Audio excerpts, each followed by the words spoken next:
guys, and welcome back to another video. Today I'm going to be sharing my 5 top tips to prepare for a semester.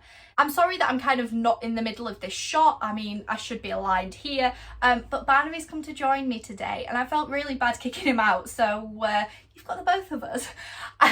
But basically, I'm a 4th year student at the University of Hull. This is my final semester as an undergraduate, and I just thought it'd be really helpful to kind of show what I do to prepare for each semester. For those of you who don't know, universities run in 2 to 3 semesters. You have the end of September, beginning of October until January, and then you have 1st of February until about May, and then some people do like a May till the September. But our university just does the September, October time until January, and then the end of January, February until May. I've written a list, so if you see me keep looking down, that's why. And I will show a couple of extra clips where I can to sort of show you what I'm talking about, just to kind of keep it interesting, because I'm not sure what the best format to film this video was. If you guys have any recommendations or if you have any questions, then don't forget to comment and don't forget to like and subscribe. So without further ado, I will start sharing my 5 tips which I know will help you prepare for your semester. And even if you're not in uni, then here's 5 things that I do. So to start, you want to look at your course. Now this may seem pretty obvious, but every course is different, every module is different, so you want to go and look at that. I know that I'm going to have 3 modules this semester. I'm going to have Shakespeare as a main author, I'm going to have my dissertation, and I'm also going to have crime fiction. But what I need to know is what the exact texts are, what's my week-to-week breakdown, and what are my assessments. So what I'll do is I'll go onto Canvas, which is sort of like our university database. So with Canvas, or at least with my university, when they do a new module, or when you start a module, there's always a module handbook. And on that module handbook, it tells you about your assignments, it'll tell you about what you're studying, and the kind of like week by week breakdown. So I know for my Shakespeare one that I am doing Shakespeare as a title author, so everything that I'm doing is about Shakespeare. I then know that I've got a breakdown of the plays. Measure for Measure is going to be one of them. And then I can see my assignments. So I don't have the dates for my assignments. Sometimes you do, sometimes you don't. But for this one, I don't have the dates for the assignments, but I have a rough guide. I know that I will have one like March and then one's in May. So for my March one, it's a presentation. Now, I'm using this course as an example just because this is the one I'm probably going to pay the most attention to. But it's also the one that I hate the most, because I love Shakespeare and I don't mind doing my assignments, but uni ruin it by making you do this really annoying thing. So basically, instead of having a deadline, which is the same for everything, so the same sort of week, you know you're going to have 3 assignments to do. No. They've decided that you do a presentation. So each week you're going to have to do a presentation on a book. So I'm going to end up doing Measure for Measure because it's one of my favourites. So I know that week 5, I think it is, on this course is Measure for Measure. So that means I've got to prepare a presentation on Measure for Measure on a certain topic, and then I've got to present that in my seminar, and then I have 2 weeks to complete the assignment. It isn't bad, and I get why they do it. You're doing a presentation, so you're really familiar with your topic, and then you've got the material there to write your essay.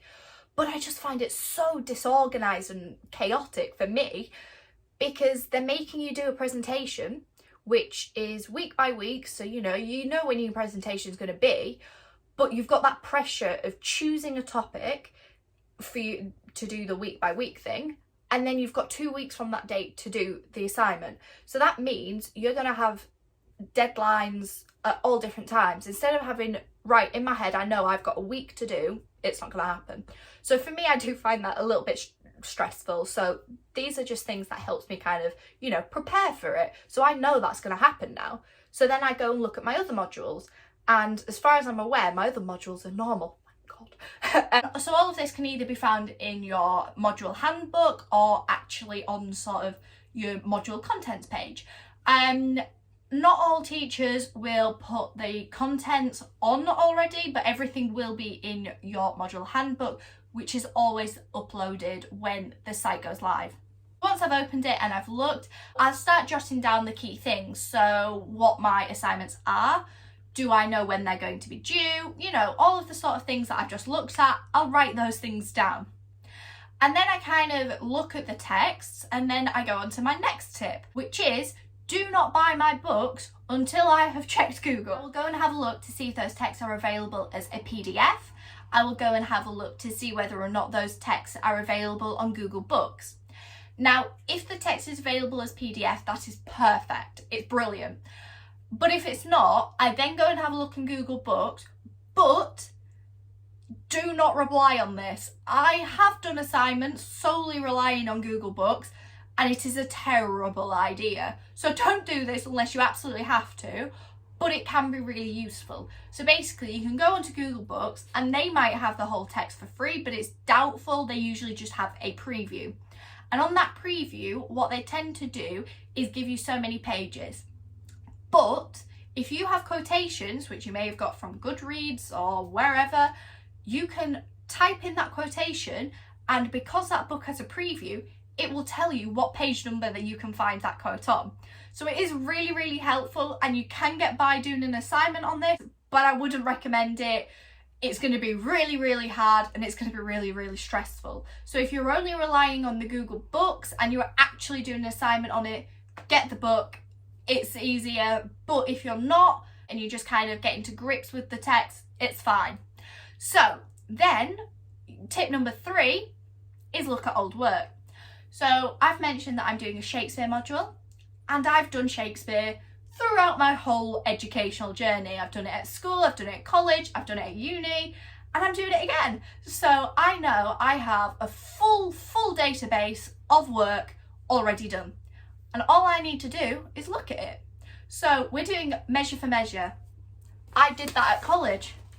I've got lots and lots of work already on it, which means, yes, it's not at the level that I need it to be because I'm now doing a degree, but I have quotes, I have page analysis, I have critics, I have everything that I need to have for an understanding of the play.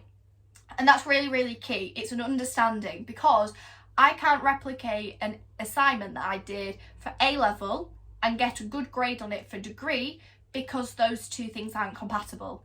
Yes, I maybe get 40%, but I wouldn't get a really good grade, because the things that you do at A-level are different to what you do at degree. So it's going to give me a really good foundation, but it's not going to take me to that first, but it will help me get there. So I will go through and I will check all of that. And then I start making notes on what I've done. So if I don't already have my work, I will then go into Google and I will look at what era is this? What is the author's key works? What are key influences? All of these different things. And as you can see, I've already done this for Measure. I did this last night. So I've got my title, I've got when the play was first recorded, I've got things about King James I, I've got the meaning of the title, I've got things about Shakespeare, I've got a plot summary, I've got loads of different things like that, which is going to really help me, not only for this particular play, but with a whole host of things, because it's going to give me the context that I need for my Shakespeare assignments, because you have to include context, and King James I is the context for this play, but it's also the context for Shakespeare as a whole. So little things like that is going to really help.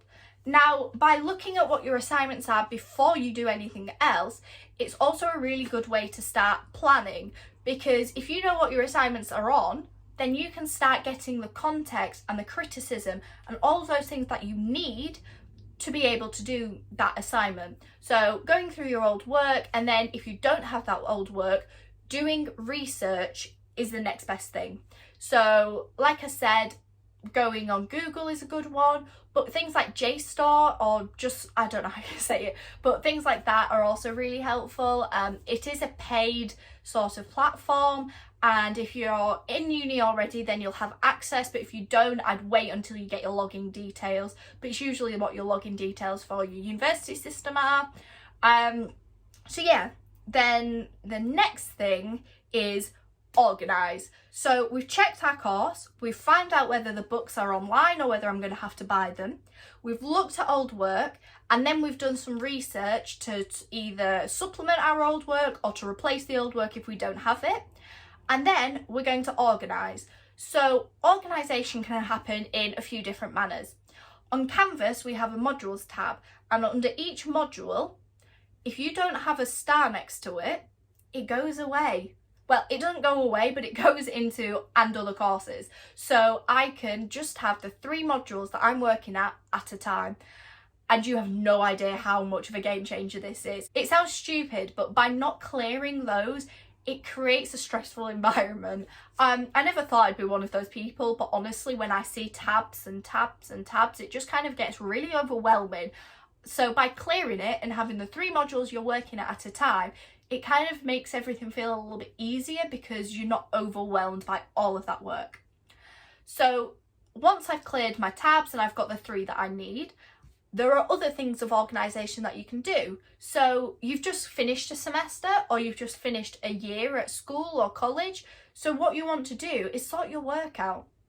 If you've done it all on a laptop, put it into folders. If you've done it all on paper, put it into folders and put it somewhere else. You want to be able to do what you're working with right now, but you don't want to get rid of your old work because it may come in useful. Like I've just shown you, I've kept my stuff from college, and that's going to be really useful for me. So don't get rid of your work, but don't have it all in front of you, because again, it'll be overwhelming. So kind of put it in a safe place, but out of sight, out of mind. And then things like tidying your room, a fresh start, just by making your bed and kind of, you know, decluttering all of your old stuff, kind of gives you that little bit of a whew, and then you recharge, ready to go. And then my favourite thing, well, actually it isn't my favourite thing at all, my thing that I need to do the most of is tidying my bag. As you can hear, it is very heavy and it's very full. So what I like to do at the beginning of every semester is clear it out. I'm actually going to do a bag organisation video on probably Saturday, because I've actually bought some things to organise it with, which I'm really excited to do. So I'm going to organise that on a different day. But basically, by going through my bag, I know I've not got anything that I don't need. I know whether or not I need to buy anything else, so like pens and stuff like that. And it also means you've got a fresh start, you're decluttering, and then you're ready to go again. It seems a silly step, you can completely miss it, that's fine. But you know, I find it helpful. Now, there are a whole host of other tips that you may have heard about or that other people use. For example, people like to do a work schedule, but for me, I never stick to them, ever. I can make them and it doesn't happen. I mean, preparing for my classes usually only lasts like 2 weeks. Although I did do a record at the beginning of this academic year, so semester 1, I actually did 6 weeks of uni work. I did before and after that we started, and then I just couldn't be bothered, and you know, I'm not a brilliant student, but I get my grades and that's okay. So yeah, there are plenty of other things that you can do, but don't worry if you're not doing it, because everyone's different and what works for you might not work for me, and what works for me might not work for you. I am actually going to do a blog post on this, so if you guys wanted to see it quickly, or if you wanted to kind of see it in a more condensed version, I will leave a link to my blog down below so that you can see it. Yeah, I hope you guys enjoyed this video. If you've got any questions, do leave them in the comments below.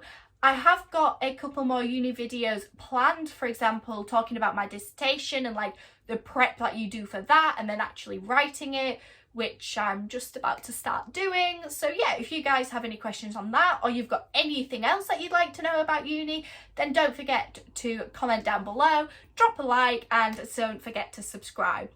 Thank you so much for watching. I shall see you at the next one.